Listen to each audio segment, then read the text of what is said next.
Good morning, students. Hope all of you are fine. In this lecture, also, we will continue with the chapter 4 of civics, and name of the chapter is Working of Institution. In previous lecture, we discussed about the president and the various powers of president. With that, we also discussed about the presidential system that is followed in USA. The today's topic is the judiciary. Like till now we have discussed about the various political institution. In that we discuss about the prime minister, the council of minister, and then president. Now the today's topic is the judiciary. Like as we know, we started this chapter with the office memorandum.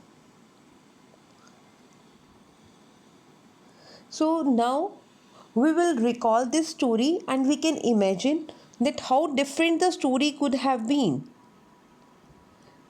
The story came to a satisfactory end because the Supreme Court gave a verdict that was accepted by everyone. As you know that there were riots and protests against that office memorandum that gave the SCBC 27% reservation. So against these protests, Supreme Court gave its decision that was accepted by everyone. Can we imagine what would have happened in the following situation? If there was nothing like a Supreme Court in the country.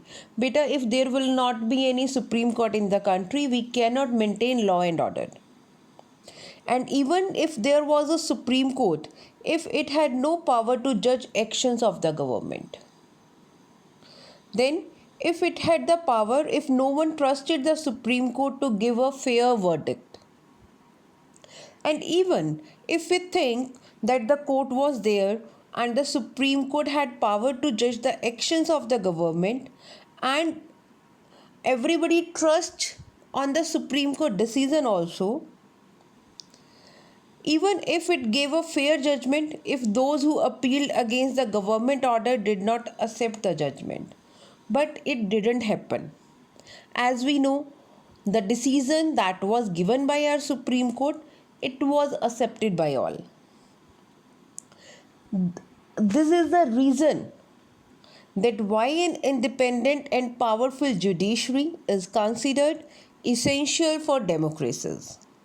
All the courts at different levels in the country put together are called the judiciary. It means in judiciary all level courts are included.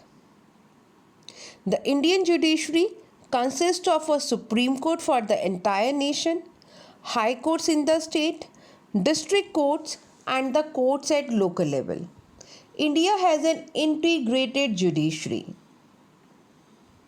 It means the Supreme Court controls the judicial administration in the country.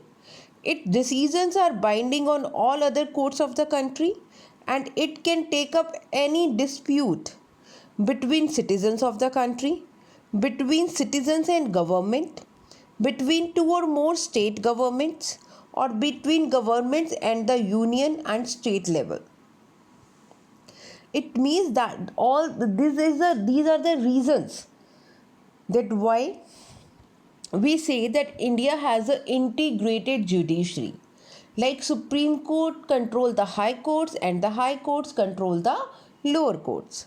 And even they can take up disputes like this, like I have just told you these points of that the disputes between the citizen of the country or between citizen and the government, two states. So all these cases can be heard in the Supreme Court. It is the highest court of appeal in civil and criminal cases. It can hear appeals against the decision of the higher court also. It means if any decision is given by high court, it can be challenged in the Supreme Court. Now, like we discussed that independent judiciary. So independence of judiciary means that it is not under the control of the legislature or the executive. The live example you can see that even the politician, they are also asked for any kind of investigation by the courts. And even the judges do not act on the direction of the government or according to the wishes of the party in power. That is why all modern democracies have courts that are independent of the legislature and the executive. As we know that there are three organs in our country: legislature, executive and judiciary. But judiciary is independent of legislature and executive. The judges of the Supreme Court and the High Courts are appointed by the President on the advice of the Prime Minister and in consultation with the Chief Justice of the Supreme Court.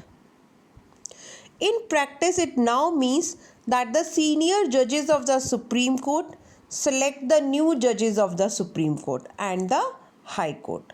So there is very little scope for interference by the political executives. The senior most judge of the Supreme Court is usually appointed the Chief Justice. Once a person is appointed as judge of the Supreme Court or the High Court, it is nearly impossible to remove him or her from that position. It is as difficult as removing the President of India. There is a procedure that is mentioned in our constitution to remove the judges or to remove the president of our country. A judge can be removed only by an impeachment motion passed separately by 2/3 members of two houses of the parliament. It has never happened in the history of Indian democracy that the impeachment is executed on the president. The judiciary in India is also one of the most powerful in the world. The Supreme Court and the High Courts have the power to interpret the constitution of the country. They can declare invalid any law of the legislature or the actions of the executive, whether at the union level or the state level, if they find such a law or action is against the constitution. It doesn't mean that if any law is passed in the both the houses of parliament and it is signed by the president, then it will be applicable all over the country. So it is under Supreme Court, and this specifically this power, it is known as the judicial review. So Supreme Court can declare invalid any law of the legislature or the actions of the executive. It depends on the Supreme Court. Thus, they can determine the constitutional validity of any legislation or action of the executive in the country. This is known as the judicial review. Like I was telling you, the specific power of Supreme Court, it is known as the judicial review. The Supreme Court of India has also ruled that the core or basic principle of the constitution cannot be changed by the parliament. It means whatever law or bills are passed in the parliament, it should be in the accordance of our constitution. The powers and the independence of the Indian judiciary allow it to act as the guardian of fundamental rights.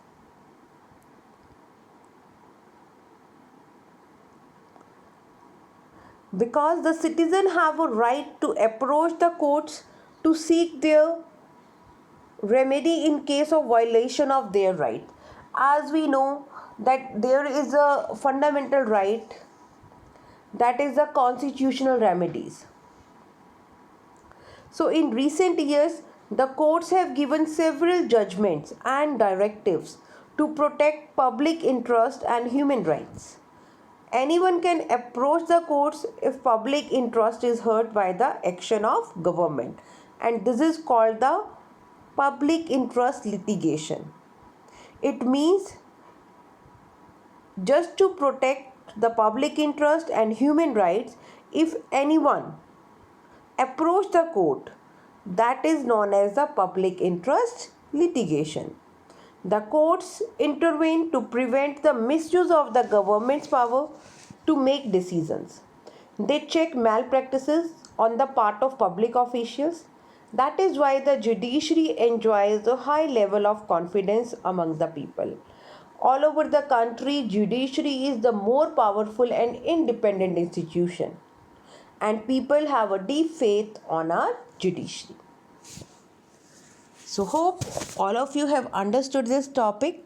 Thank you and have a nice day.